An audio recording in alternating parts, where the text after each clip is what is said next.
For 7 years, she said, I haven't had sex with a man because of you, my murderous son. It's one of our arguments. I cut off her head, and I humiliated her corpse. It's there. You know? A 6 young woman dead because of the way she raises her son and the way her son is raised, the way he grows up. And what's her closing words? I suppose you want to sit up all night and talk. God, I wish I had.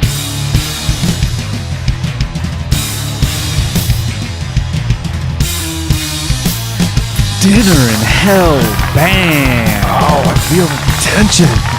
So much tension in this band. Oh, they're incredible, though, as always. I feel the audience's attention. From their first performance until now, absolutely flawless. Oh, never messed up. Even when they impromptu instruments on the island episode. Yeah, not a single hiccup. Welcome back for another exciting edition of the Dinner in Hell podcast, the show where two amateur historians talk about the atrocious underbelly of history. I am one of your co-hosts, Brad the Impaler, and with me, as always, the good old reliable Ron Maiden. Oh, reliable. I'm here with you till the end of time, Ron Maiden. Mm-hmm. We got a doozy of an episode today. Kidding. We're talking serial killer, not just any old serial killer. Yeah, this one is the minute bowl of serial killers. He's the frickin' Jack Sigma of serial killers. You Sonic fans out there. White guy with orange curly hair. Jack Sigma. He's a buck.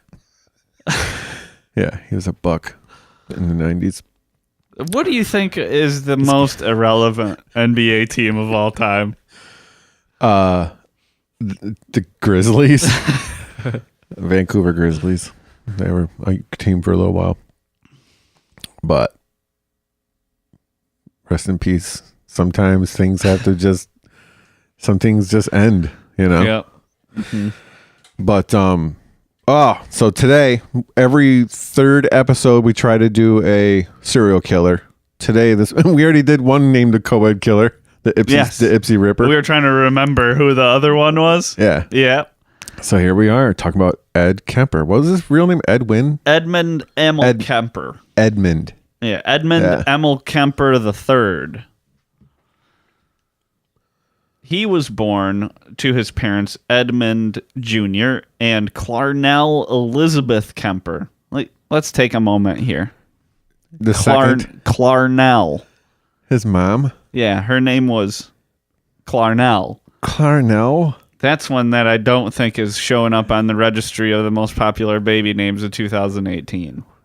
We're going to all the Dinner in Hell diehards out there that listen to us up to this point, they're going to freaking be naming their kids Clarnell now. They're like, it's going to be Clarnell. It's the Dinner in Hell generation. Well, I don't know. She seems like she was pretty bad. Well, his birthday, December 18th, 1948. And life in the Kemper household was anything but pleasant, as you may have guessed, because this is a serial killer episode. What happens to this young man? Well, first, you're born with the serial killer, missing puzzle piece in your brain. Yeah. Screw loose. Mm-hmm. And then something has to happen to, open it up, like chicken pox. Yeah, well, for him, it seems like a sort of sustained constants of fucking just dysfunctional relationships and verbal abuse. Yeah. Let's put it this way. Edmund Jr., his old man, was in World War II fighting, and he worked on atomic bomb tests at the Pacific Proving Grounds after World War II. His coworker's like, Edmund, this bomb testing sure does suck, doesn't it? And he would say something like suicide missions in the World War II and the atomic bomb tests were like walks in the park compared to living with Clarnell. Coworker's like, never mind. Yeah. Maybe we Take don't it want to easy, find Edmund. out about the Kemper home life. We can't make it for dinner. They invite people over, and it's like, fuck that. We cannot have dinner with you and Clarnell this weekend. We heard. We're gonna be. We're cleaning the Buick, and then we gotta go to a function with the in-laws. Sorry, Edmund. See, don't follow your coworkers on Twitter. You don't want to read their personal shit about you their probably don't. lives. Now, Ed was an intelligent kid, but he always stood out. And literally because he was always a giant amongst his peers. He was a full head taller than anybody else from age 4 onwards. Know the feeling. Yeah, you can relate. Yeah. Yeah. I was always like tallest or second tallest. Yeah. Yeah, I was always like the shortest. You are black and I am white. Yeah, well, what I always go to is because we don't put out too many visuals, but if you want to get an idea of what we sort of look like, go watch the Paul Simon video for You Can Call Me Al. Are you as tall as Paul Simon? Because I think I'm as tall as Mr. Chase. I'm pretty sure I'm a good amount taller than Paul Simon. But it does sort of look like that when the two of us are out and about, I think. Yeah. My grandpa used to always tell me I looked like Chevy Chase. And I'd run into my grandpa like at holidays and shit. Mm-hmm. And he'd go, I was watching Caddyshack the other day. Mm-hmm. And I said, you know who that looks like? You. Like, yeah, told me that at Easter and at fucking Christmas. Whoo! Good to see ya. No, he is cool. Cool grandpa. He's like a Meijer store walker. You know, the people that walk the store like 800 laps and like the whole store. Yeah, he was down with that. Like he would walk from like Pennsylvania there. Getting his exercise. Yeah. That's cool. Personal details. Now, at the age of 10, little Ed, or Big Ed, I don't know, you call him Little Ed when he's a little kid still, I guess. He buried a pet cat alive. Alive? Yeah. He disinterred it, decapitated it, and then kept its head on a pike, on a stick in his bedroom. Again, I know the feeling. In class, I was the only one that did that. Like when I was telling you I wasn't always tallest in class, but I was the only one that buried my pet alive and then cut his head off. I mean that's something a lot of people have in common. I'm just right along with this guy. So far, normal. Another clue. He digs it up. Yeah, just to cut his head off. And I assume taunt his sisters with it. We did another show where we taught about guinea pigs or hamsters early on. Something where we refer, like I think it was like Brazen Bull. We were talking about. To teach your kids about death. Yeah, remember? You're like, yeah.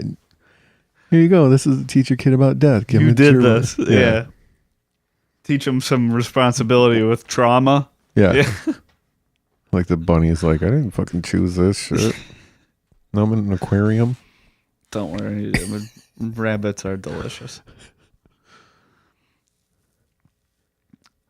Yeah, but this is a clue into the dysfunction of the Kemper household, is that he was somehow able to lie his way out of consequences for this, because Clarnell found the cat head on a stick. Like, no, she didn't think the cat was missing.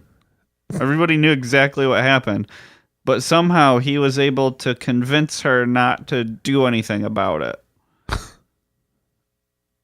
Yeah, he's a smooth talker. He wasn't like, he was pretty bright.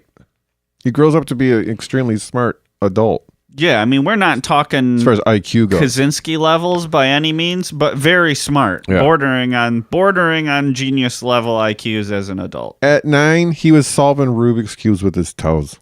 This guy, Edmund, was something special until he cut his cat's head off post-mortem. Mm-hmm. So he gets out of the cat's head on a stick. Good. His head on a stick is now ended. This era has passed in his life. Never to put heads on sticks again. That's great. No. That's a good moment in the episode. 3 years later, at the age of 13, Ed murdered another family cat. And You had it coming. yeah, he did it because he thought that the cat had switched its affections from him to his sister. So he wanted to punish the cat and his sister by murdering the cat, which he did and kept parts of in his closet, which his mother found again. What parts do you think? I was thinking the tail. Like, you ever knew anybody who's like, this is a squirrel tail, man. Check it out. Like, what? Like Why do you have weird, that? like the weird, most hillbilliest of hunting trophies. Something, yeah, like a roadkill squirrel. Like, just snap it. Got a squirrel tail, brother. It's frickin' fluffy, isn't it? Michigan fox squirrel. Isn't it just gonna rot away? Or Yeah, I mean, it wasn't like professionally preserved, so I'm sure there was like the marrow shit at the end of it was probably like crumble each time you fucked with it. yeah, like I'm pretty sure I've had a rabbit's foot in my life. Yeah, but not a Like- fucking roadkill squirrel. I've openly admitted, I think on the very last episode, that I've eaten roadkill and enjoyed it. yeah, a deer. Yeah. Not like a freaking possum. Yeah, I've had rabbits and enjoyed it very, very much. It was Until you've had- delicious. wait till you have possum. I'll bring over possum next time we make it. You will love it. Oh, tender. fantastic. It's so tender. But But I always feel the need to say, just let possums be. They Yeah. eat bad shit Tick that you don't babies. want around. Yeah. tick eggs. Yeah. They love 'em. If you got a possum in your yard, just look at it and think about how wonderful and cute it is. And if it hisses at you, it's because it's scared. Leave it be. Yeah. He's not his fault. He looks like a fucking weird ass vampire rat, fucking albino weird ass thing, cat monster. Yeah. Ugh, I don't it's know. not his They- fault. They look cute to me. Yeah, he eats tick eggs. Loves them. But what I was saying was the body parts of the cat was probably tail and maybe a foot, like you said, Yeah, rabbit foot. probably He's a probably got foot. like a cat paw. The Or, paw, I mean, he's got a Probably tendency. like the hoof. He's got a short track record of collecting heads already. And that might be a theme that'll continue in this story. He's a big head guy. So I'm thinking here he might have had another cat head. That would be my guess. At least one of them's a head. You know he's got it. You know he does. I think if it was the head, they would have said head for sure. I mean, shit. It said body parts. Well, I I'm would not think positive head which, and other parts. Yeah, I'm not positive which staff member wrote up our notes for this show, but if I don't know. They're solid notes, though. I gotta admit, I do a pre-show look over. Whew. Yes, you guys are in for a doozy. You're not gonna. The people that are listening to us for the first time right now, and for the people that have listened up to this point, are never gonna forget this freaking episode. It's a freaking, what is it? It's a corker. Corker. That's going to be a real corker. The Well, corker. Speaking of which, Ed, when he was, we're talking around that age, 13 through, say, 15, was asked about a second grade teacher that he had. And his sister said, well, why don't you just kiss her? And he said, if I kiss her, I have to kill her first. And then take off her head and like do stuff. Yeah. That's So Ed. we're That's just talking Ed. that's he's already a necrophiliac all the way back. This is while he's living at home with Ma and Pa. Yep. Yep. The first time. The first time with Ma and Pa. Mm-hmm. The next time he lives with Ma, it's not with Pa. Oh yeah, you're Yeah. right. Yeah. Dinner in Hell details. But speaking of this teacher, for years he would occasionally sneak out of the house with his father's bayonet and peep at her through hasn't? her windows. Who hasn't went through their dad's dresser drawer, found his old war bayonet, and just freaking went running with it? Just stalk the woman. Oh, Yeah. looking in the windows, holding it. The knife. Yeah. I see what you did there. Nice work. Everybody's got that visual. The innuendo book. I think it's the first time we've cracked the innuendo book. Yeah, we don't do innuendos up to this point. We haven't done any. Yeah, we'll just hit him with it now. There were other things that he would do as a youngster, probably before this point in time, but he would conduct rituals with his little sister's dolls. at the ends of which would involve the removal of the doll's head and hands. I knew it. And we're back with heads. Oh, yeah. And hands. Head guy. We can hit him one more time with a hand removal tag. The hashtag. I think we should now say, do a dinner in hell freaking opinion that the cat parts were the head and paws. I'm with like that. the dolls. It gets my stamp of approval. So no tail. Because how else is he going to swing it around and throw it in the river? He's got to have the tail. Yeah. Imagine that big freaking 6 foot 13-year-old Ed Kemper down at the riverbed swinging around cat by its tail with, I am horrified paws. by this. Everyone can picture themselves doing that, getting rid of it. Oh my God, this show is just freaking turned me into a monster. I didn't have these thoughts before episode 1, man. Sorry. I don't know how much longer we keep this up. Another game Ed would play with his little sisters was called either Gas Chamber or Electric Chair. And in these games, somebody would be tied up and then placed in a chair. An imaginary switch would be flipped. And then the person would either pretend to suffocate from inhaling poisonous gas or be electrocuted to death. Yeah. Just good old clean family fun. Oh my God. Another personal detail. When we were kids in the neighborhood, we used to play this game called Kidnappers. We had like rope and shit. We're playing Kidnappers. All right, we're going to kidnap so-and-so. We grab him, like tie his feet together, tie his hands like fucking kidnappers. You imagine driving down the street and seeing that go on? Yeah. But nowadays they just play like in a PlayStation lobby. Hey, what's Indiana like? Oh, they're eating Doritos and full crunch in the mic. Slamming those like 44-ounce monsters. Yeah. Better than Kidnappers, though. I'd rather them do that than Kidnappers. Yeah. They would immediately be arrested. And like if one group of kids were dragging off a bound boy, it'd be a beer. Cops Gag would be him. there immediately. He's got a gag and shit, bandana in his mouth. So he's stalking his teachers, holding a knife. That's where we're at. Oh yeah, the other thing about his sisters too, the ones he was playing Gas Chamber with. If you think they were angels, his older sister did try to murder him twice as a child. That's right. Yeah. She once pushed him almost in front of a train. He was just barely able to get back in time. Oh my God. And another time, she, knowing he couldn't swim, shoved him into the deep end of a pool. While the waves machine was going whoosh, the wave pool. Everybody save that guy. Get out of the water. Yeah, and they did Edmund. manage to save him, even though the waves, but since it was a wave pool, he did get a staph infection. Is that the Metro? Was that the Metro Park or the wave pool? The wave pool, water park. Yeah, he got along with his old man, okay. Fucking sister. Got along with his old man, okay, but he hated his mother. That might even be an understatement. Yeah, and this sucked because the folks got separated and Ed left California to be raised by his mother in Montana. Grandmother? Mm-mm. Oh. This was when he was 9. Oh, they're separated. Yeah. Okay. So when he was stalking his second grade teacher's windows, how old was he?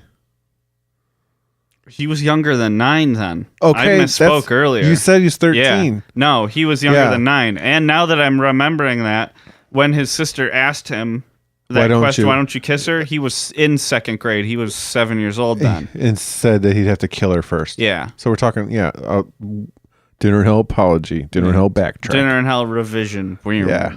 This was not a teenage boy. Yeah. This was not a teenage boy. Oh, yes, this is even worse. Now, let's talk about Clarnell for a minute here. Just a sweetheart. Well, sweetheart. She was a sweetheart. She was also a neurotic, domineering alcoholic who would frequently belittle, humiliate, and abuse Ed in particular. At this point, in Montana, he was like 6'5". By 15, he was 1.93 meters, which does translate to roughly 6'4". 6 feet 4 inches for our American listeners who are our major listener base, just so Brad knows. I made a commitment to switch to metric, and Brad, I believe I've upheld that commitment. We're an international program. I respect that. And all of the people who have made a smart decision in this regard use the metric system. No offense to Liberia. Phew, how many more milliliters of soda I got in this can, but feels heavy. That's better, thank you. I appreciate the effort. Yeah, she regularly mocked him for that size. Gump. Freaking Gump. Run, Forrest. I do remember when I was around that age, the adjective gumpy was a popular insult. Dude, I was gumpy for a little while, and I started eating like Pizza Hut medium pizzas, meat lovers every day, and freaking was not going to be gumpy. No, eating tons of pizza is going to take away your gumpiness. Yeah. Well, I think it was generally used in my sort of experience as a reference to a lack of coordination. Yeah, that's what I'm saying too, is I would try to dribble both hands and just do everything I could to be coordinated. And it was not going to be gumpy. No, I fought it and I cured it. Cured my gumpiness. Cured gumpiness. I went to... This is an inspirational story. Yeah. I can't believe we're just hearing it now, honestly. A lot of personal details on this one. Kidnappers. A triumph. Killing my cat just like Ed did. Oh, that was another one. And this one. The most personal episode yet. Join us this Sunday for the most personal Dinner in Hell episode to date. Maybe. Yeah. Now, another thing that Clarnell laid into Ed for was she was constantly calling him a weirdo. Which at a 15 is, you don't want to be called a weirdo. That kind of sucks. By your mom. Yeah. I breastfed you, little weirdo. Yeah. You don't want to be called a weirdo. I mean, she refused to coddle him. She would basically never, ever do or say anything nice for him because she didn't want him to, quote unquote, turn out gay. God damn it. She was just a nightmare. She'd punch him in the shoulder instead of like kissing him. She's like, "What's up, dick?" Like punch him in his his meaty shoulder. He's like, "Oh man, one day I'm gonna kill you." Keep punching me, Clarno. She would tell him that he reminded her of his father, and also would constantly tell him that he was beneath women. And they were way too good for him, and no woman would ever love him, ever in his entire life. He's like, I know. He heard that, tens of thousands of times. I know, Mom. Kemper himself described her as a sick, angry woman, and others have put forth that it's likely that she suffered from borderline personality disorder, which can make for tough people to live with. Finally, 15 years old, Big Ed can't take it anymore, and he ran away back to California to hook up with his old man. But the boys are back in town. We're back in Cali. Yeah. So, but the problem is when Ed got there, he found out that his father had already remarried and had a stepson that he liked better. So, Edmund Emil Kemper Jr. took the boy who was his namesake and was like, yeah, I got this new family going on and they're not too into you. So you have to go live with my mom and dad. With Emil Kemper, Edmund Emil Kemper original flavor. Not Junior. Not OG. Junior. Yeah, like if we're going to equate this family to Hank Williams, he's Hank Williams III, the psychobilly guy. And the other one's Bocephus. I don't know who that is. That's like his middle name. Oh, really? Henry Bocephus Williams Jr. Oh, shit. I think. Yeah, well, his dad's Junior. And Yeah. his grandpa, who he's going to live now with, is OG. Hank 3, you're talking. He plays punk shit. He plays rock. He's all over. Yeah. Yeah. I don't know his music, though. I only care for the original Hank Williams. There's a tear in my beer, and I've been crying for a year.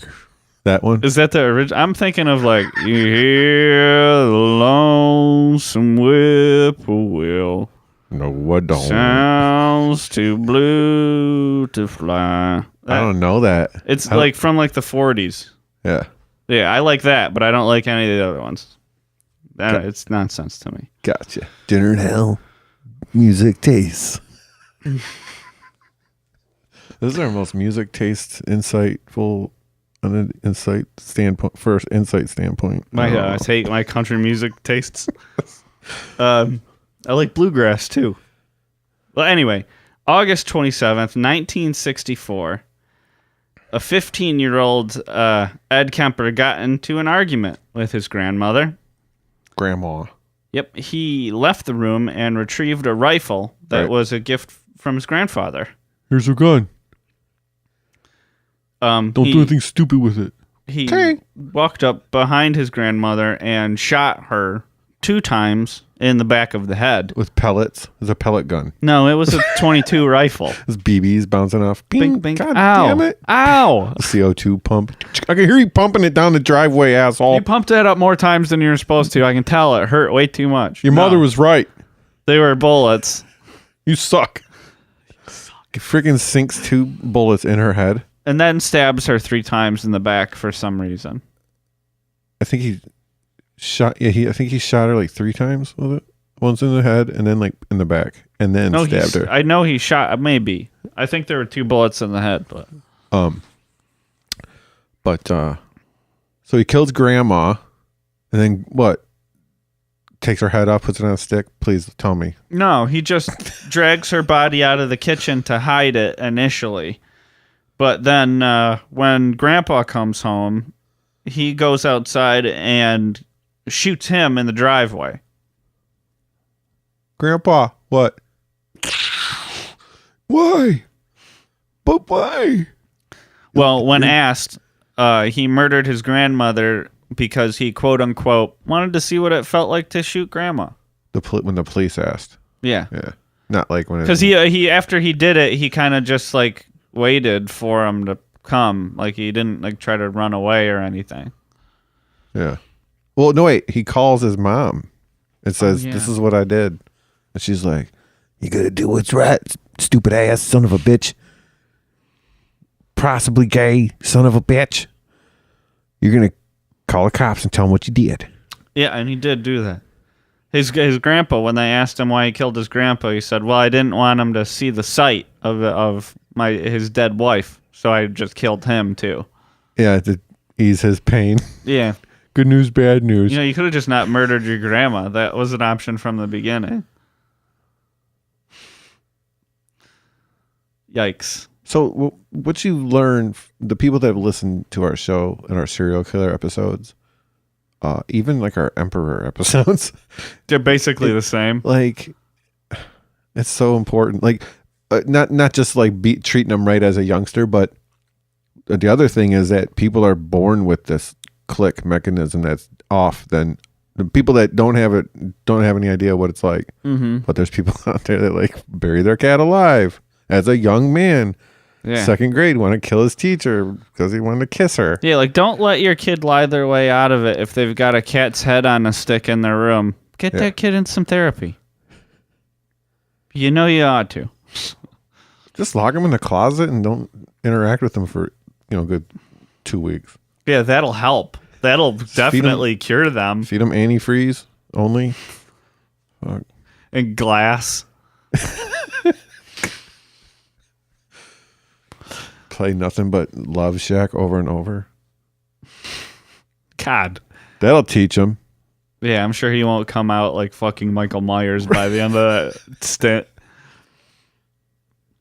Well, psychologists, when they got a hold of this kid, diagnosed him with paranoid schizophrenia, which it seems ridiculous to me. It does not describe the way he is in any way.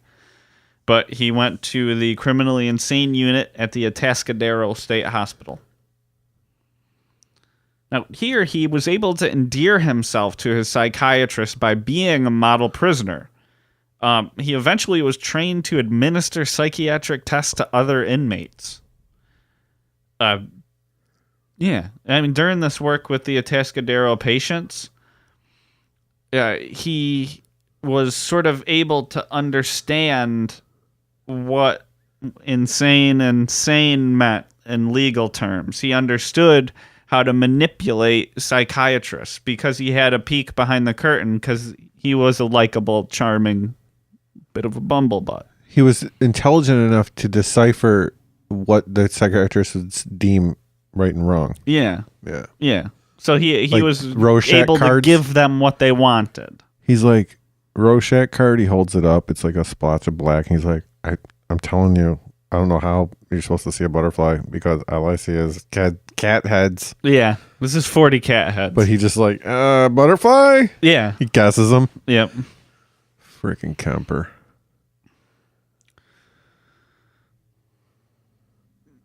Yeah, he was very smart. It's a good point to reiterate that, too. He wasn't a genius, but he was tested at one point with an IQ of 145, which makes him sort of a formidable adversary for most of us.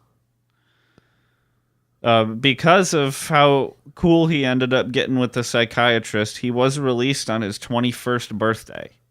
Just for reference, I've been tested at 300, so they'll give you a ballpark of where Ed's at. The reason I think he could get out at all is because the psychologist liked him so much. I mean, he's a very sick man. I don't know how else to really put it at this point. But he, against the recommendations of every single medical professional who had any dealings with Edmund Kemper, was sent back to live with his mother. Single mother. No, she had separated. She's remarried at this point. Right. Yeah. Like, he really wanted to be a cop. That's what Eddie wanted. He wanted to be a police officer. He like sit in the bars and bump elbows with him, try to like get to know him, right? Well, after Chummy. this, yeah, he was rejected from the police academy because he's too tall, 2.06 meters. You're not going to fit in a diplomat. I could tell you that right now. That's what the It's- cop cars were when I was a kid. Diplomat, Plymouth Diplomat. It's always been a Grand Marquis in my mind. Yeah, First the old boxy ones, then the that's new. the Diplomat. Yeah, not Roscoe, but like Detroit cop cars. Those are really called diplomats. I like those better because they have the big lights on top that you Yeah. can Woo! clearly see Beverly Hills if Cop. they're behind you. You're gonna dig down, baby. We're gonna cry tonight. Shake down. These freaking Lucky Strike cigarettes hang out the back of. Yeah. Dun, dun, dun. Some of the best Oh. movie music I can even think of. I took like 3 hours and learned like half of that score on my keyboard one time. Who recorded Axel F? I can't Is remember it? the dude's It's not name. Herbie Hancock. It's called. It's called something. It's not Herbie Hancock. I know it's the same dude who did the music for Fletch. It's got to be. Yeah, I just had that on yesterday. Such a good It's movie. fresh in my mind. Yeah. Well, yeah. So he's rejected because he's 6'9", 290. Standing at 6'9", 290 from parts unknown, Montana. The co-ed killer. Go! And he's like, ah! He's like, ah! He's got a fucking double wristband on his arm, so he's a big giant guy. Fucking Kemper. Would not want to run up against it. Well, except still, like, Shaq could, like, dwarf him. He's got a bunch of like heads on a stick. Yeah, that would, I'd He's be got a little belt, worried about it. a belt with cat heads, Cat and skin cape. paws. Now, despite the rejection, like you mentioned, he did stay very friendly with the local police in Santa Cruz. I think the bar at which he hung out, where all the cops hung out, was called the Jury Room. And yeah, he would just hang out in there with all the police all the time. That's where he put on his bumblebutt persona. You know what I mean? Where he's like a sort of lovable oaf. I just got back. One of our people just put on my monitor that it's not Herbie Hancock. It's some name that we never heard of. For that, it's like some guy, some composer. It's got to be the same guy as Fletch, though.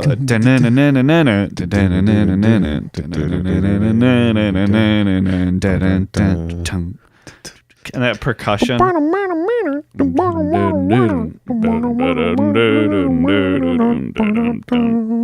And there's another one. There's another part. If you get me started, I'll know it, but I can't think of it right now.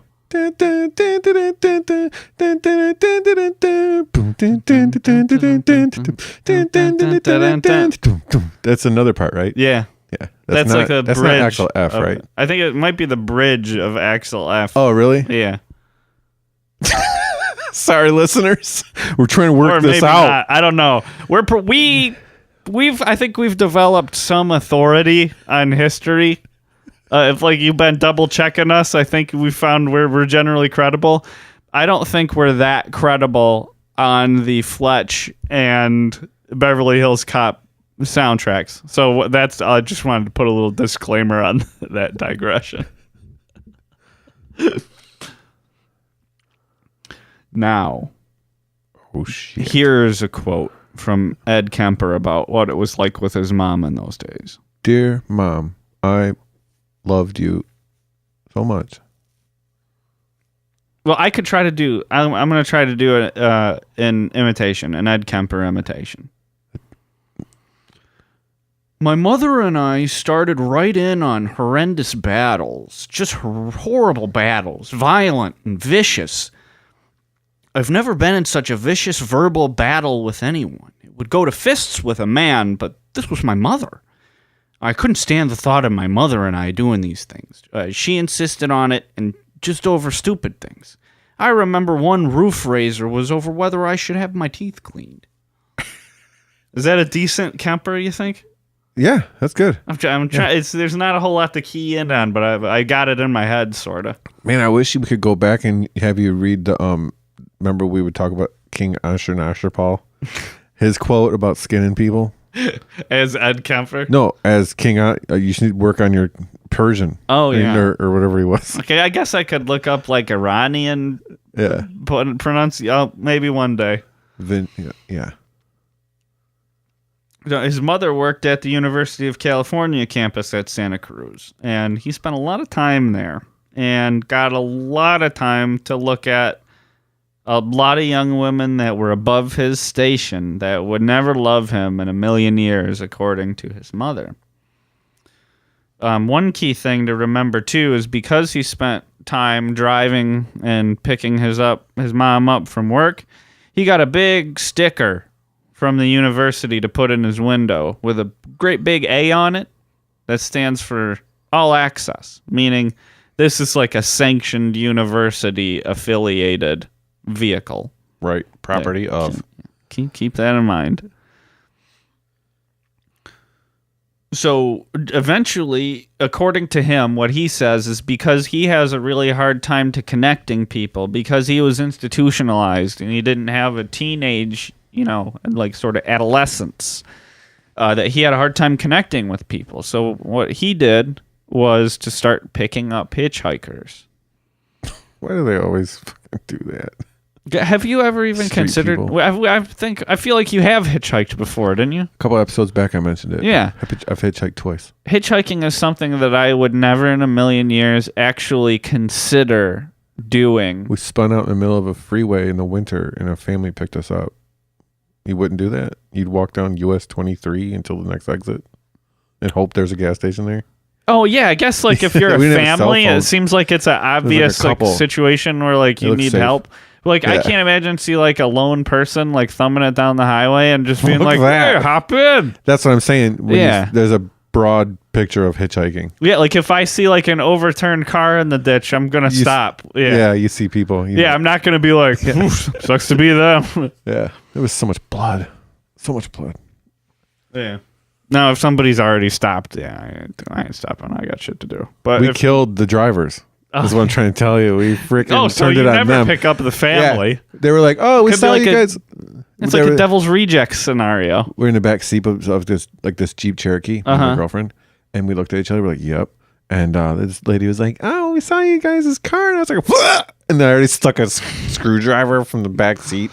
My girlfriend took the driver, covered his eyes. We smashed. They should have never picked us up. Yeah, it was a terrible move for them. As you can imagine, though, his fantasy life regarding the hitchhikers got more complex and depraved as the time went on.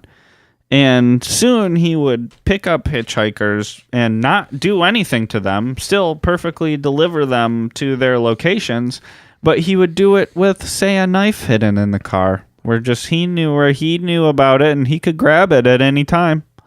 They said this some key word signal that turns him crazy. Well, for a while, he wasn't doing anybody. He's like, you are tall. He's like, he would just keep it there. Or he had a .22 pistol that he would have under his leg while he was driving. So at any moment, he could just grab it. But for a while, he wasn't doing anything to anybody, just picking them up, dropping them off. First, it was men and women, but that pretty quickly turned to just women. People were hitchhiking a lot back then. Yeah, it seems like it. Yeah, it seems an awful lot like it. Nowadays, everyone has a cell phone. They're like, "Can you get me?" Yeah, I can't imagine. Yeah. I couldn't. When I was a kid, it never occurred to me that hitchhiking would even be an option. I assumed anybody who was crazy enough to stop and pitch up a hitchhiking kid would murder me. Yeah. I don't know if it was more violent. I mean, I'm sure most people are nice. I'm sure if you stick your thumb out, eventually you get a ride, everything will be cool. But, like, it feels super dangerous to me. Yeah. I don't know. Gonna hitchhike across country, man. Going to California. Like that kind of guy's hitchhiking all the way. People did that shit. Hippie shit. I mean, I assume that's how, like, the crust punks get from town to town. By train, by boxcar. Oh, yeah, train hopping. Yeah. That seems like a more dignified hobo kind of lifestyle. If I was homeless in Detroit, I would freaking take the southbound trains to Florida in winter in the warm country. Yeah. Why be a homeless in Detroit? You got to worry about the rail yard screws then. Why be a Chicago homeless man? Be homeless like in the south region of the world. Texas or something where it's warm. Well, it is a lot more dangerous because if homeless in a natural disaster is not where you want to. You do not want to be homeless in Florida because when a hurricane rolls through, the fuck do you do? Well, the people usually bail during hurricane season. And they go but where do you go? In their house. Yeah, you take squatting it, homie. We're homeless. Survive. Yeah, so you just die when it floods. No, they're on legs and shit. I don't. We'll have to debate the merits of homelessness by geographic region a different time, I think. But who was not homeless? Edmund Kemper the third. Well, he did move out on his own for a little while, but eventually become homeless and have to move back in with his mom. But that's jumping ahead a little while. All right. Murders? Yeah, let's get into it. All right, so like Brad said, he has access to like the grounds of the school with his vehicle. It's freaking known as the Kool-Aid Killer. Be prepared. Girls die. Also, keep in mind that there was another serial killer operating in Santa Cruz at the exact same time as him. It was fashionable then. People were doing it. I mean, I don't. Why did? I'm glad. I'm that glad that like they killed those girls. Oh, Jesus God, no. I'm glad that, like, I don't know if it's the internet or the surveillance state or what, but they're catching them. I don't see like BTK. The 70s, the 80s, and the early 90s were just like a constant stream of high-profile serial killers after another. Yeah. But it doesn't really seem like that's the case so much. I remember Dahmer. I remember other ones. Who's the last? BTK. Is it? When I think of like the last big time serial killer, I mean they just caught the Bay Area rapist or the East. I can't even remember what they call him. Oh, they got him, but that's old. The Austin mail bomber. He did a few of them. There's one. Yeah, that's one. They got his ass. Dumbass went to like FedEx and shit himself. Yeah. Set himself on fire. But I think he set himself on fire? I think it blew up on him he got him at the car chase. Yeah. Yeah, I think maybe there was a botched explosion. Yeah, his place was supposed to go, but it didn't. Yeah. But I always think back to the one that had like crazy press coverage, like nonstop, was DC Sniper. Yeah. Remember that one? Yeah. Or Snipers, I guess. Turned out to be. Yeah. May 7th, 1972. Ed picked up two 18-year-old hitchhiking students, Marianne Pesky and Anita Mary Lucchesa. After driving for an hour, he intended to rape them, but having learned from serial rapists in Atascadero that you should not leave witnesses, he instead handcuffed Pesky and locked Lucchesa in the trunk before stabbing and strangling the both of them. One interesting bit about this that'll get you a little bit of insight into Kemper's psyche is that during this, he accidentally brushed the back of his hand against one of Lucchesa's breasts and recalls that he apologized and had to, couldn't look her in the eye, and he apologized, said he was sorry for doing that like 2 minutes before he brutally stabbed her to death. Since he was a child, he never thought it was right or possible to do that while the person was alive, baby. Yeah. He said I had to kill the teacher first. Yeah. He's like, sorry, but as soon as she's dead, he's like, take off your blouse. Now, Kemper then... Sorry. Kemper then put both of the women's bodies in the trunk of his Ford Galaxy and returned to his apartment, being stopped on the way by a police officer about a broken taillight, but managing not to be detected. Can you imagine? I get worried when I get pulled over by a police officer and I've only been speeding or something, or I don't even know why I'm getting pulled over. I'm still pretty agitated. Yeah, but that's because you have a warrant. No, it's not. I do not have a warrant. Everybody that follows your Twitter knows that about your warrants. I've never been convicted of a crime. What was I talking about? He got pulled over for his taillight being out. Oh, yeah. I get nervous when I'm pulled over by the police with nothing to be nervous about. Can you imagine what a brain would be like that would let you be 100% calm, cool, and collected with the dead bodies that you just murdered of two 18-year-old hitchhiking girls in the trunk of your car at that moment? I've got 2 points. Number 1, he knows how to talk to cops because he hangs with cops and he knows their language. That's 1. Truth. Number 2, he does not have the mechanism that he feels the guilt of it or anything. He's icy. Preach, Ron.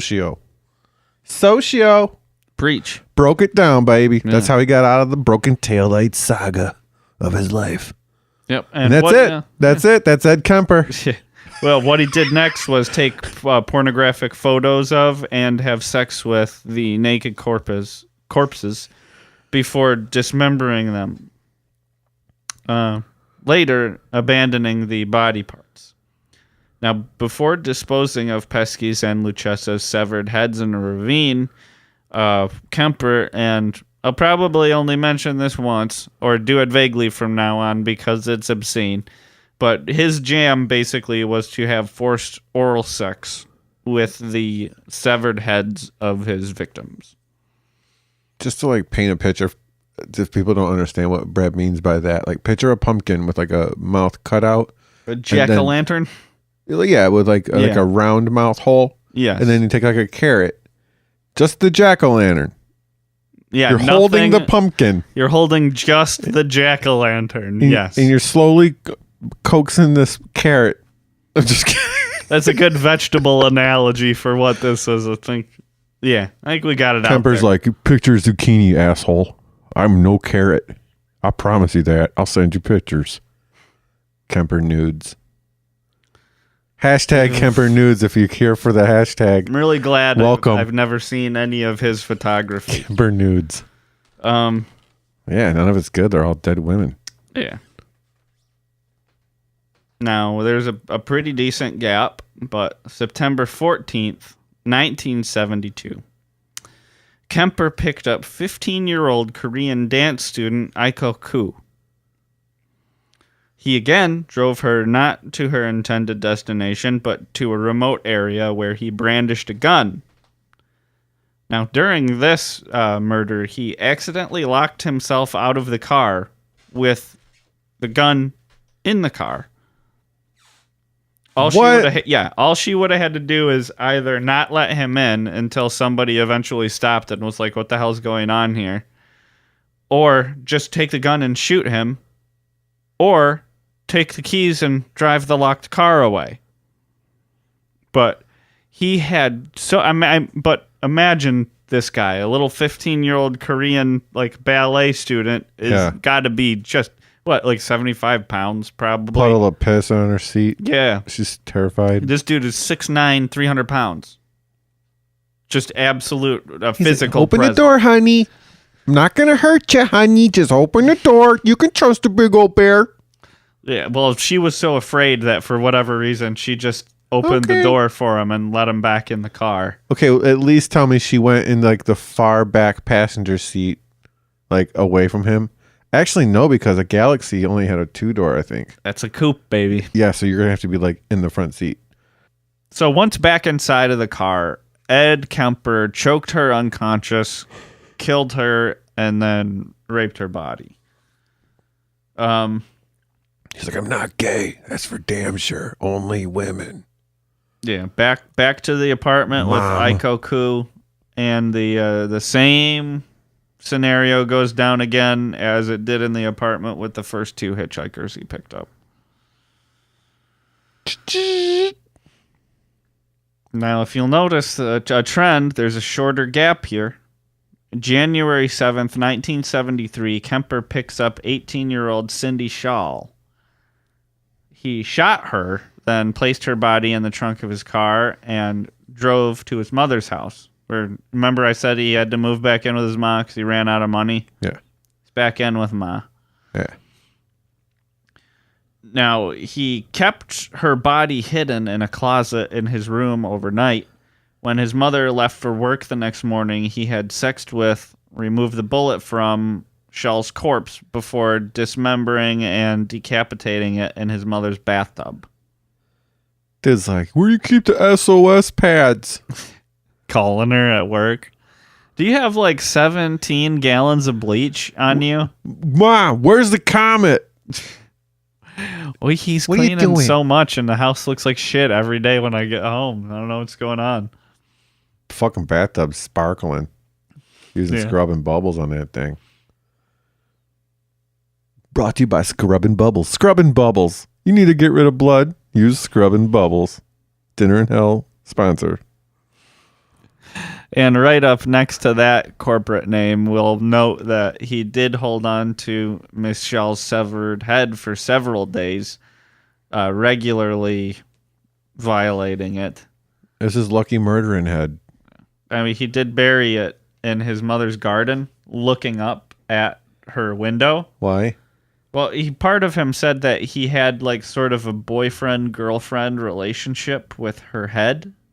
Like, he would think about the image of her head and like talk to it, like tell him his troubles and shit. But he had it facing up at his mom's window for a reason. Because the real reason, not his like insanity plea reason, is that he said, Mom always liked people to look up to her. Yeah. Everyone looks up to him. He's so damn tall. Like freaking part lumberjack. I got a blue ox. Yeah, he's a quarter lumberjack, a quarter schnauzer. I carry an axe over my shoulder. I'm brawny. I'm quarter Cherokee. He's a big dude. Quarter lumberjack. Quarter Chickasaw. Chickasaw County? Dukes Hazard.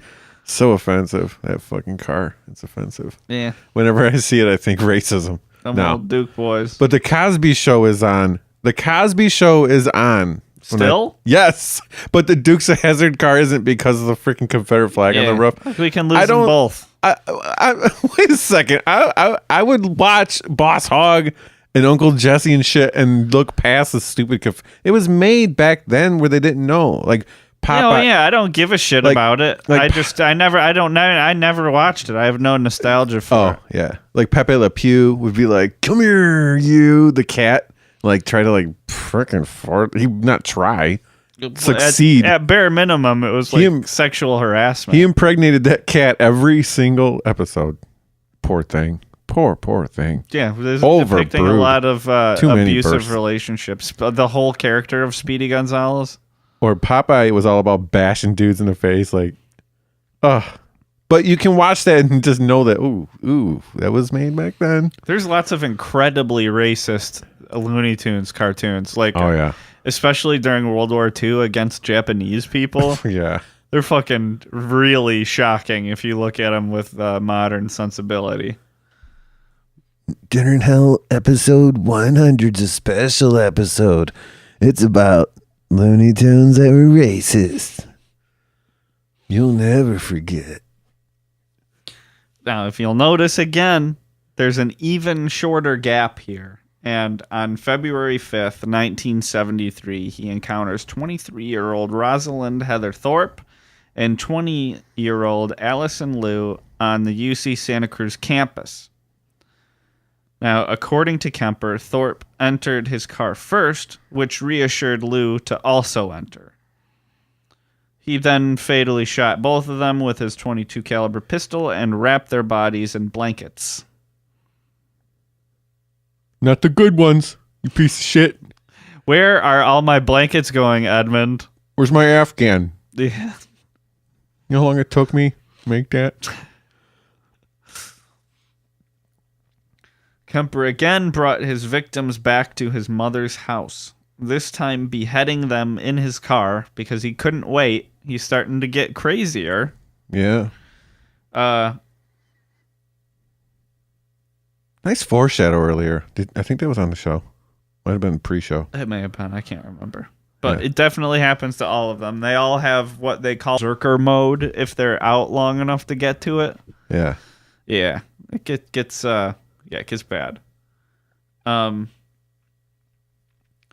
he beheaded them in his car and carried the corpses inside his mother's house to have sex with.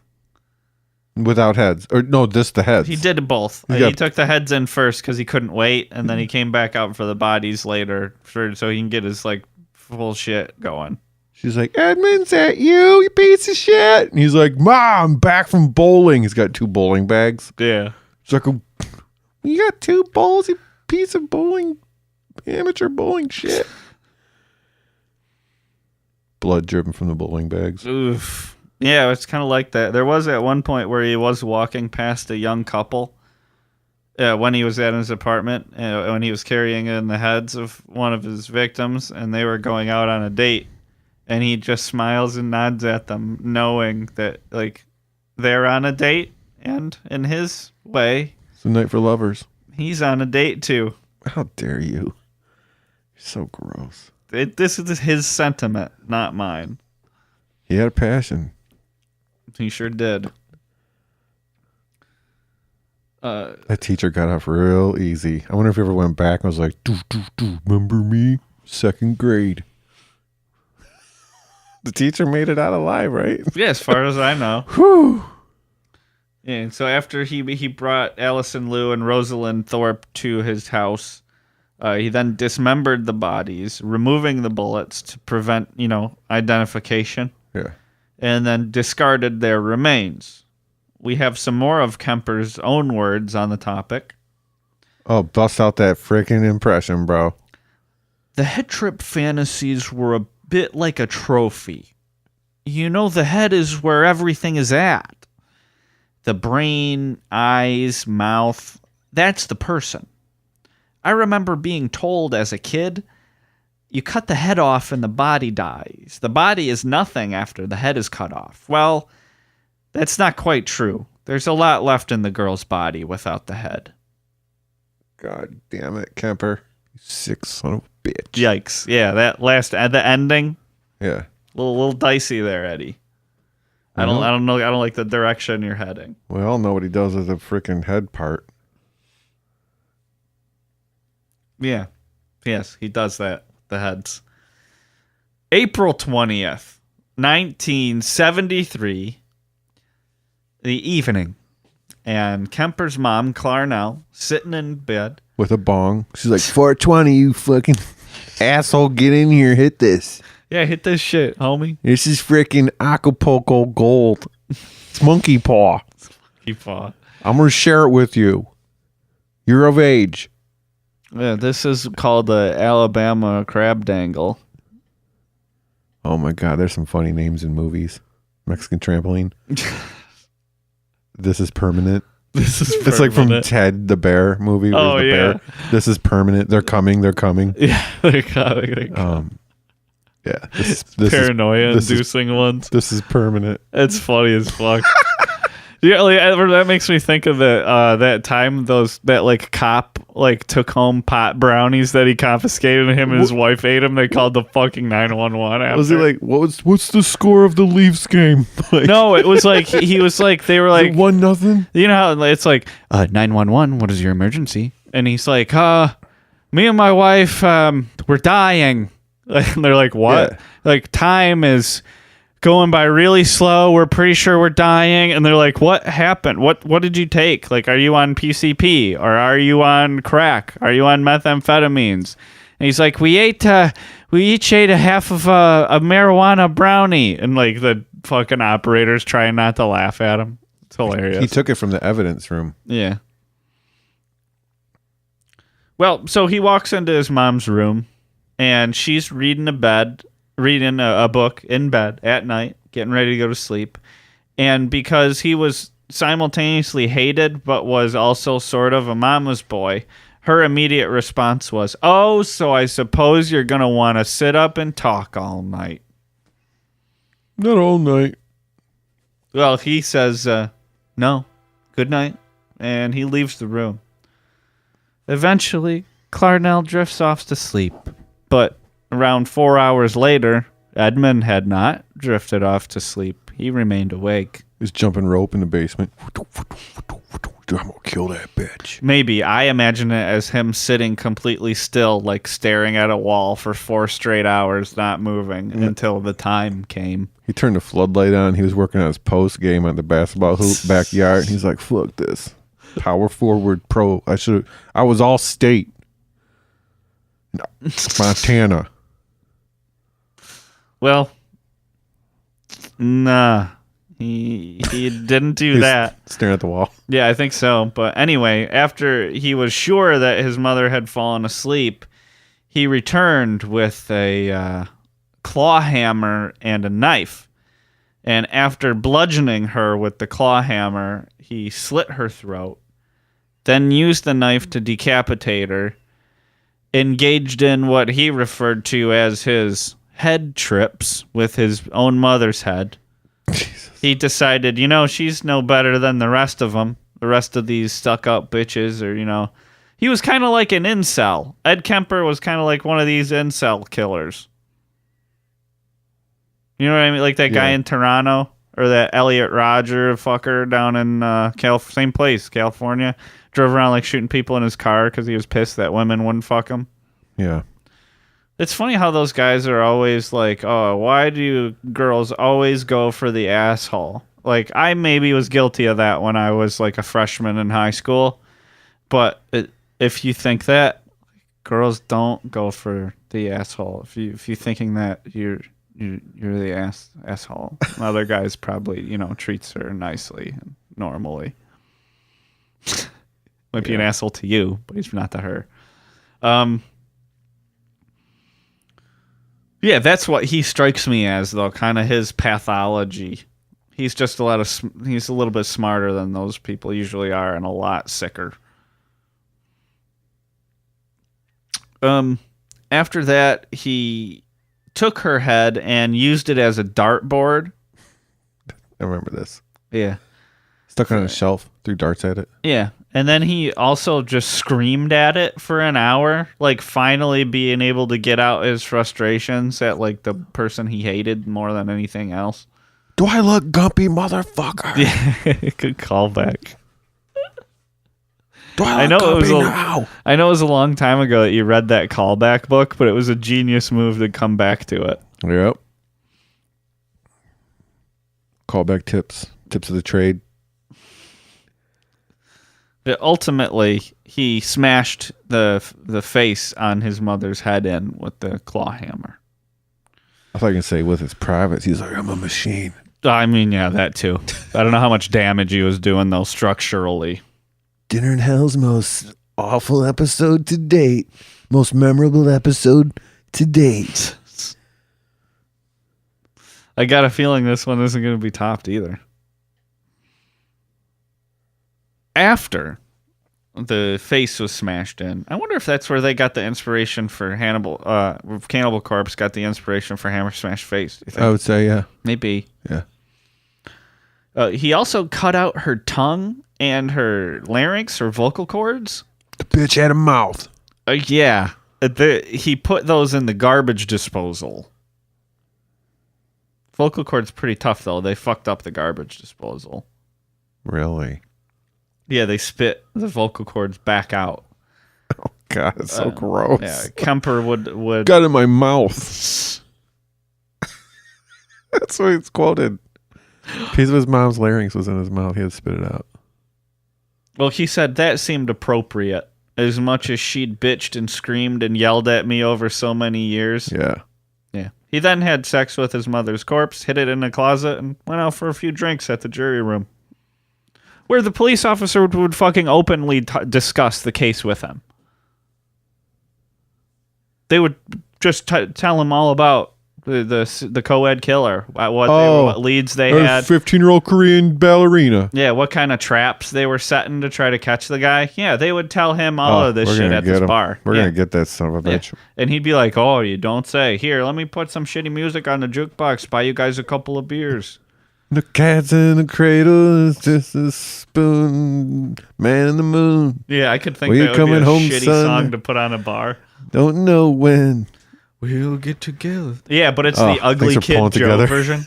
What? It's the Ugly Kid Joe Oh, the version. only version. Live at MTV Beach Party. Right? Yes. You watched that? Me too. Heard everything about you. I listened to that record quite a bit, actually, as a youngster. Ugly Kid Joe finally gets their Dinner in Hell reference. I had to have mentioned that Ugly Kid before. Joe fans have been waiting for. Like, Oh, our listener base, we've gotten so many from Ugly Kid Joe's wiki or Facebook group, private the several group. forums that we post on. It's a locked group. We're involved with it. The Ugly Kid Joe. Heard everything about you. Oh, man. Dun, dun, dun, dun, dun. Dun, dun, dun, dun. Whatever. Let's talk about Ugly Kid or Ugly Kid Ed. no, never mind. There's another band the same era. Forgot their name. Jackal. Jackal. But I would think of more of like Collective Soul.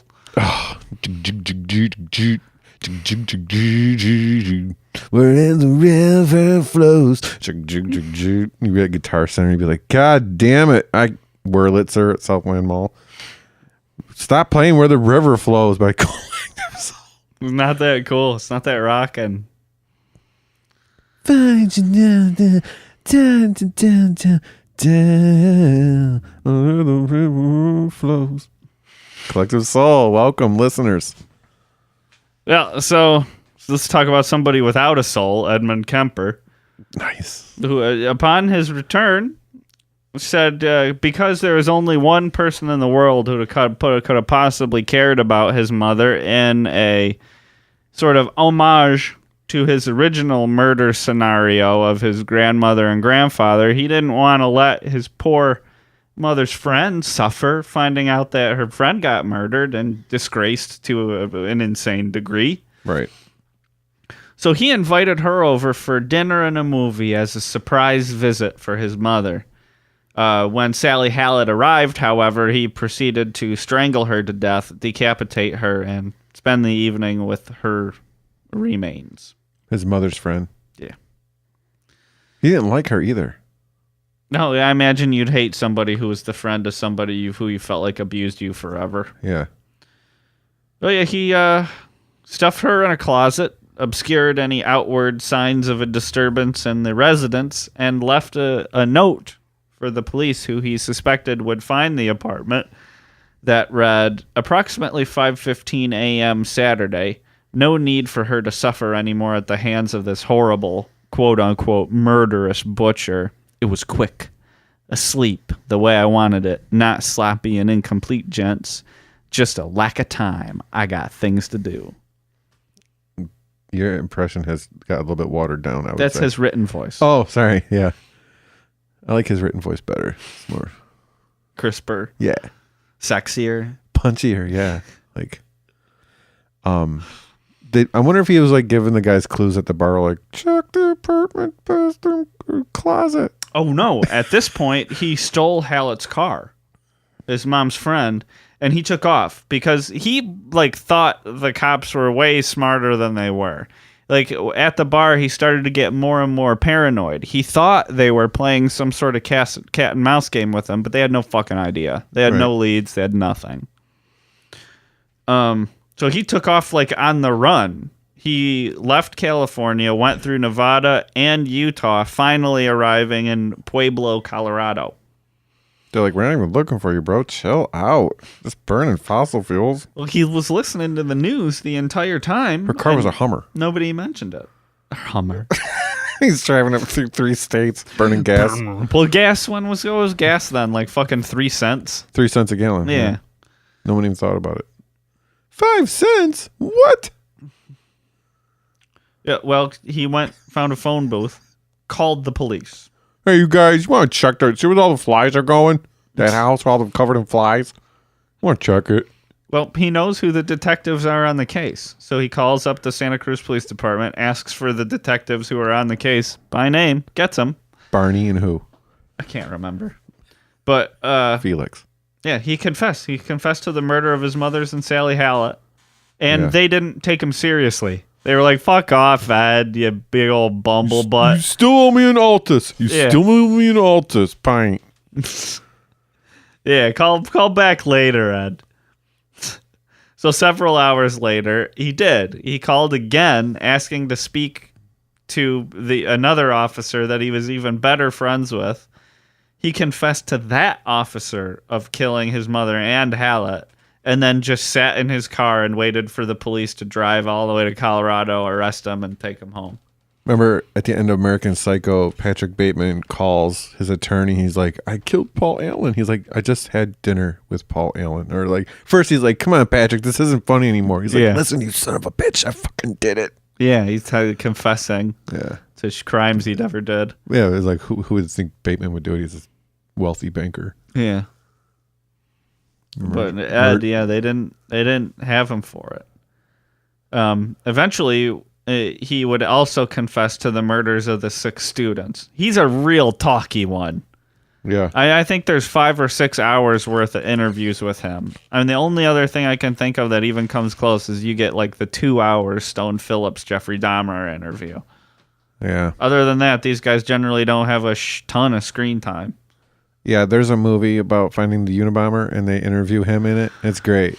Mm-hmm. Did you watch it? You watched it, right? Yeah. A long time ago. I don't think I watched it for this. Like weeks ago. I didn't watch it before the episode. I didn't see that movie. I didn't see a whole lot of... No, I'm saying there was a TV series where they finding the Unabomber. Yeah, I watched that whole That's time. what I mean. Yeah. They had an actor portray Kemper. Yes. He's like, hey, soul. And he like sits, Mindhunter. He's super tall. And he's dead on, too. That's an incredible performance. That was a cool series. Well, obviously, the cops are going to ask him about his motivations. And he said, after killing his mother, the original purpose was gone. It wasn't serving any physical or real or emotional purpose. It was just a pure waste of time. Like, I just did it because I could. Yeah. Emotionally, I couldn't handle it much longer. Toward the end there, I started feeling the folly of the whole damn thing. And at the point of near exhaustion, near collapse, I just said to hell with it and called it all off. Now, he did attempt 2 suicide attempts while initially in police custody. But he couldn't pull it off. He's too tall. He kept touching the ground. Yeah, he probably couldn't hang I'm going to himself. hang myself. I can't. If he was tall enough to keep his feet off the ground, he was probably hitting his head on the ceiling. Big giant guy in an airplane bathroom. God damn it. Can't a guy kill himself in here? What was the other way? I don't know. It doesn't say. He dropped the razor blade and he couldn't. His fingers are too giant. He couldn't like pick it up. Yeah, off the ground. Too giant. He's a sad giant. Killed his mom and did things at their head. His trial did go forth October 23rd, 1973. And on November 8th, 1973, the jury convened for only 5 hours of deliberation before declaring Kemper both sane and guilty on all counts. He did request... Sane? Yeah. Wow. He did request the death penalty as death by torture. Yeah. But the death penalty was on hold by the Supreme Court at the time. So you couldn't get a death penalty then. So you got life in prison. They're like, give us an idea of what you mean by torture. He's like, I mean, make me listen to Jackal. For Jackal. They didn't Collective need to dig. Soul on shuffle. I don't know enough about Jackal to hate them, but I feel like I would if I did. That's from the callback workshop I took. Yeah, it was a good one. Paid off for episodes to come. No, he was sentenced to that 7 years to life for each count of murder that he was convicted of. And he went to the California Medical Facility. He was actually in the same prison block as Charles Manson. Yeah. Playing music with him and shit. Give me that guitar, Chucky. Okay, no problem. Don't kill me. He's fucking giant. Now, as of 2015, Kemper remains among the general population in prison and is considered a model prisoner. He really does well in institutions. He's in charge of scheduling other inmates' appointments with psychiatrists, and it evidently is an accomplished craftsman of ceramic cups. Would you want a ceramic cup made by him? No, that's a murder cup. Also, I would never want to interact with him in any way because just the thought of someone like that knowing my name is kind of terrifying. You put your blood in here, okay? You put your you can put a whole mess of fingers in here. God. This cup. No, I would not want that in my place. Imagine how many different uses you could get out of this beautiful cup. It's ceramic. Brutal. Another pastime of his in the clink is that he is a prolific reader of books on tape for the blind. A 1987 Los Angeles Times article stated that at the time he was the coordinator of the prison's program for recording these and had personally spent over 5,000 hours narrating books with several hundred completing recordings to his name. So our hellheads out there, Dinner in Hell listeners, who are fans of spoken word audio entertainment, you may have heard Ed Kemper's voice on some of your audiobooks. You never know. You know that bastard was only reading biographies on him? Like a portrait of a killer. Ed Kemper. He's like freaking, you can hear him like pounding it a little bit I do remember, in the background. I do remember one title that he was responsible for reading, and that is the book Flowers in the Attic by V.C. Andrews. Also the fourth book in the Dune series. I want to say Children of Dune. Yeah. Kemper. I figured he was reading like manuals for books. Like, if you want to learn how to change your plumbing for a blind person, first you need a crescent wrench. How many blind people do you think are attempting large-scale plumbing repairs? You know, if they got to change the trap in their sink, they can handle that. PVC. Oh, yeah. Come on. Yeah, they people could probably swing that. Visually impaired. But I mean, do you think they're soldering? No. I didn't say that. I said crescent wrench, brother. I didn't say nothing about blowtorches. Now, Ron, you mentioned Patrick Bateman in American Psycho earlier. Feed me a dead cat. Yeah. In that film, Patrick Bateman mistakenly attributes a quote to Ed Gein. The originator of the quote is actually Kemp's. Good old Edmund Kemper. EK. EK. That quote is, when I see a pretty girl walking down the street, I think two things. One part of me wants to take her out, talk to her, be real nice and sweet, treat her right. And the interviewer asks him, what about the other part? And he says, and the other part of me wonders what her head would look like on a stick. Hey, Dinner in Hell, show over. Yeah, that's it. That's Edmund Kemper. He's still alive. He's in prison. Yeah, that quote. I remember that in the movie. They're sitting there having drinks or whatever, right in the lounge chairs. Yeah. They're like, what are you saying? He laughs, and everyone's just staring at him. What are you talking about, Bateman? Yeah. Let's go to Dorsia. Like, so what do you do? I'm in murders and executions. Like, he would just say shit. Yeah. Huh? Mergers and acquisitions. That's Ebony on Bone. His business card. Shit. Now, that was a freaking wild one. Yeah. We're talking Ed Kemper. Of all our serial killers, he did some of the most twisted. Yeah, that is some sick shit. Oh, shit. Well, we have a special announcement for the Dinner in Hell listeners. And we know that there's some out there that enjoy the show. Mm-hmm. This might be bad news to them. Mm-hmm. But this is our final episode. This is the final episode of Dinner in Hell. The run will conclude immediately. Yeah, we said at the beginning of the show, this is an episode you'll never forget. But secret meaning now. If you listen to the episode again, you're going to hear a lot more Might be a little some foreshadows we didn't sound edit on there. We didn't put any drops on it. But what is this, episode 83? Episode 83, Edmund Kemper is how we're going out. Well, I got some thanks. Want me to read through the list? Yeah. And then we'll say our goodbyes after? Yeah, let's do it. We've got some special people that we'd like to thank. Want to read it together? You want to take parts? Sure. Thanks for everything. Yeah, thank you, Ron. You've been just a treasure to work with. It's been a blast. This whole Dinner in Hell staff, they've been incredible. The crew, everyone involved behind the scenes with the media, everything that you see Dinner in Hell, thank you for your hard work and countless hours. Mm-hmm. We appreciate it very much. The audience, the live audience in front of us weekly, we thank you. The Dinner in Hell band, all right, who weren't our original pick. Yeah, we got a lot of demo tapes. We didn't love it at first, but I mean, they pleased every night. 83 episodes flawlessly. Yep. We love them. Class act musicians.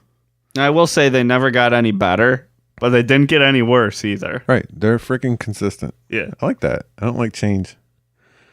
Freaking. Okay. So we want to say thanks to our podcasting friends and a couple podcasts that we know that are friends of ours. There's one called the Shakecast. We've mentioned them a few times. They have a new name. They're working on a new name, but you can find them under that. And also Video Store Rewind. They both shows have had us on promoting. Mm-hmm. Like we went on Shakecast announcing that we even have a show, and then we took a break and we announced a new launch. We opened up with the Nazi 3-parter. Oh yeah, That was our comeback. Our season. Holocaust series. Yeah, we took 3 weeks off, and then we started a whole new season. I would say season 2 because we got a little bit better. Yeah, I think so too. They let us announce that there. Brad has been on Video Store Rewind twice. Yes, I've been on there twice. So first for Airborne and secondarily for Heavyweights, two films that I'm very fond of. they have invited me, but I don't know if they understand that the show's over. I don't think Ron from Dinner in Hell. Forget it now. Yeah, just Ron Maiden is here. So thank you to them for letting us be exposed to their amazing listeners, right? Yeah, thank you very much for having us. We gained 6 listeners. Oh yeah, this is amazing.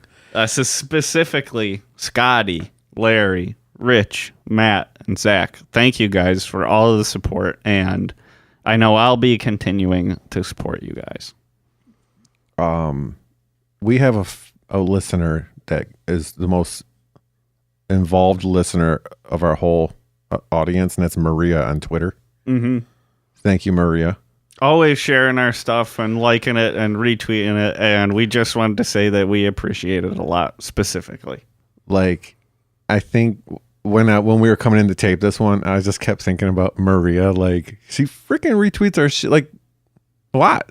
Yeah, I do. I feel a little bad because a lot of people, we have a lot of listeners. We're very grateful for that. And I hate to ruin your Sunday mornings, but it's just everything comes to an end. We have been played in over 50 countries. Oh, real quick, I would like to say a special thank you to my dad, Bill, who has listened to all of them he'll get through. And I just wanted to say thank you for being so supportive and listening to the show. I appreciate it a lot. Thank you. Hopefully he's told somebody at work, and you go check out my son's program. It's fantastic. I don't know about that. Talking about having sex with mothers' heads. Dude, you got to hear it. So we've been on some of our like our SoundCloud, it'll tell us what countries listen. Mm-hmm. Over 50 countries have checked in. And if you go to our Facebook, our profile pic right now, usually is the one that has the countries that have listened. Pretty cool. Yeah, we're very proud of the fact that we were able to build an international program that necessitated my switch to the metric system. Here's a list of cities that have listened to us the most, and some of the cities have been with us from the beginning. Mm-hmm. We've mentioned them on the show before, like we would just mention them, like, oh, nothing like being in Ashburn, Virginia during spring, like we even know. Yeah. But, so even if we haven't mentioned your name because we don't know it, and you're from one of these places and you've listened to all of them, just know that we're thinking about you. Detroit, Michigan, Wyandotte, Michigan, Ashburn, Virginia, Calgary, Canada. Dude, they're new to the game. But they listen a lot. Sorry, Calgary. Yeah. Mountain View has been with us forever. I think there's probably multiple people there, not just one person. I think so. Dartmouth, Canada. I love Canada. Thank you, Canadian listeners. Canada loves Dinner in Hell. Loved Dinner in Hell. Los Angeles? Was that in California? Mm-hmm. I think so. It's in America. I think it's the Californian Los Angeles. It's in North America, not Central or South. Correct. Nottingham, United Kingdom. The Bronx, they're new. The Bronx, they came in recent. But Houston, they've been with us forever. Taylor, Michigan. Alexandria, Virginia. Powder Springs, Georgia for sure, dude. Mm-hmm. I don't know what the story is there. We should go there and be like, we really should. Dinner in Hell, motherfucker. Like, what? You guys quit? You stupid? Anyway, Spartanburg, South Carolina. That's another one. That's. I don't want to give every city, but those people have been with us like major listens, like the counter. Mm-hmm. But here's the top 6 countries that have tuned in. Like U.S. is the number 1, so everything else is like top 5, not counting U.S. The U.K., then Canada, then New Zealand, then Australia, then Japan. They don't even speak English, and they're freaking 5th on the list over like. Freaking, not Canada. I don't know. But hey, I mean, Japanese, and it's not like Latin based. Like if you were Spanish, you could listen to Portuguese a little bit, or Italian. Yeah. It's totally different. But like Brad said, thanks to his dad and our family and friends that have listened, that's cool, and have let us know, like, I listened to your show. Oh, did you? Great. I would like to extend another special thank you for the supportive behavior of my wife, Michelle the Impaler. She's been excellent, very supportive of the show, encouraging, always giving me ideas. Nice. Yeah. Frickin', it's been fun. Yeah, it's been a great run. But that could be not be over. I mean, who knows? Yeah, like, this might be revived at some point in time. Yeah, it's like we'll probably get the band back together. Yeah, as a show. And it just occurs to me, continue to follow us on Twitter. We might drop some interesting history shit out there every once in a while. Another thing is SoundCloud.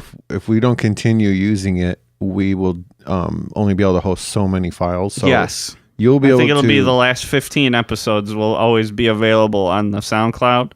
So you'll be able to listen to all of our episodes if you really wanted to on YouTube, like forever. Yes, all of our episodes are available on YouTube.